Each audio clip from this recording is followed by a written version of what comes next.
انتوا قاعدين عادي كده والهرم الغذائي اتلغى؟ طب وده هيفرق معانا في ايه؟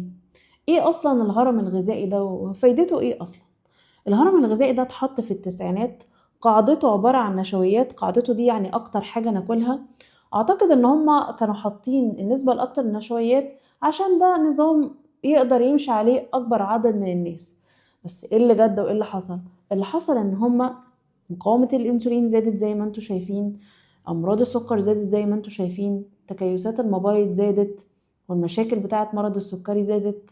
فقالك بس احنا نقلب الهرم الغذائي. بس انا جاية اقولك حاجة، سيبك من الهرم وركز في الطبق. يعني نعمل ايه يعني؟ حضرتك هتقسم طبقك بعينك. الطبق نصه خضار، سواء كان خضار او سلطة. طب النص التاني حضرتك هتقسمه الربعين. الربع هيكون فيه بروتين، والربع الاخير نشويات. بس الهرم اتشقلب ما تشقلبش، نظامك الاساسي هيكون طبقك اللي هتقسمه بعينك زي ما قلنا بالظبط. طب ايه نوع النشويات اللي احنا هنحطها؟ افضل مصدر لنشويات هي النشويات المعقدة. يعني ايه نشويات معقدة؟ هي اللي ما بترفعش الانسولين بسرعة، فالانسولين ما ينزلش بسرعة، فحضرتك ما تجوعش بسرعة. ده غير ان فيها فوائد كتير جدا جدا جدا. يعني ايه؟ قولنا زي ايه عشان نفهم. زي مثلا البطاطس، البطاطا، البرغل، البليلة. كل دي نشويات من مصادر معقدة مفيدة جدا جدا جدا ومعانا في الدايت. وخلي بالك الهرم الغذائي كان مهمش الدهون، لا، الدهون في طبقك معانا، والدهون مفيدة جدا جدا لكن من مصادرها الصحية. يعني مثلا الزبدة البلدي مفيدة جدا لكن ناخد بالنا من الكمية. المكسرات دهون، زيت الزيتون دهون. وبالمناسبة الزيوت اللي مكتوب عليها اوميجا 6، انا اول مرة عارفين علبة السجاير اللي مكتوب عليها السجاير تدمر الصحة، هو كاتب لك اوميجا 6. اوميجا 6 ده مش حلو.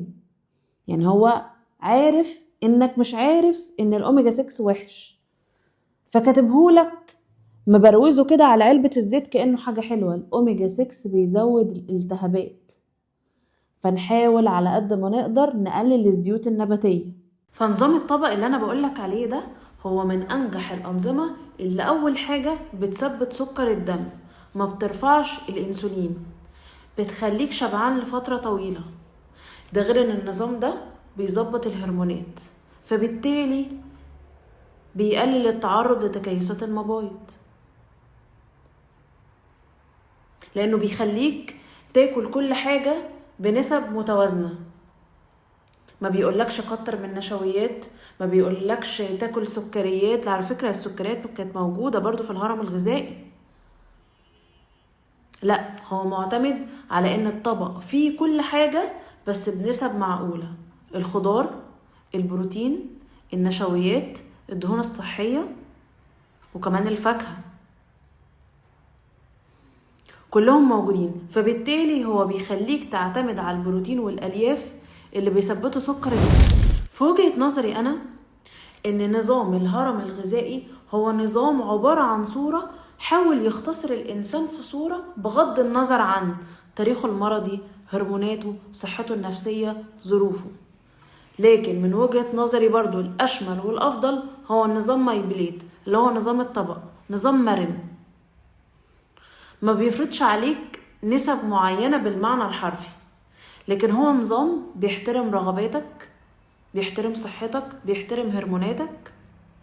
وزع الأكل ونوعه بطريقة تناسب معظمنا في الحالة الصحية والهرمونات والظروف الاجتماعية. كمان هو ما بيوعدكش بخسارة سريعة زي ما بنسمع نظام بينزل 10 كيلو في الشهر، نظام كيميائي معرفش بيعمل ايه. لا، هو بيعمل الأحسن من كده. هو بيصالحك مع جسمك، لأن هو بيثبت سكر الدم، فبالتالي يحسن مقاومة الأنسولين، فبالتالي يظبط الهرمونات، فساعتها جسمك يبقى معاك مش ضدك، فساعتها تخس وتوصل لوزن صحي.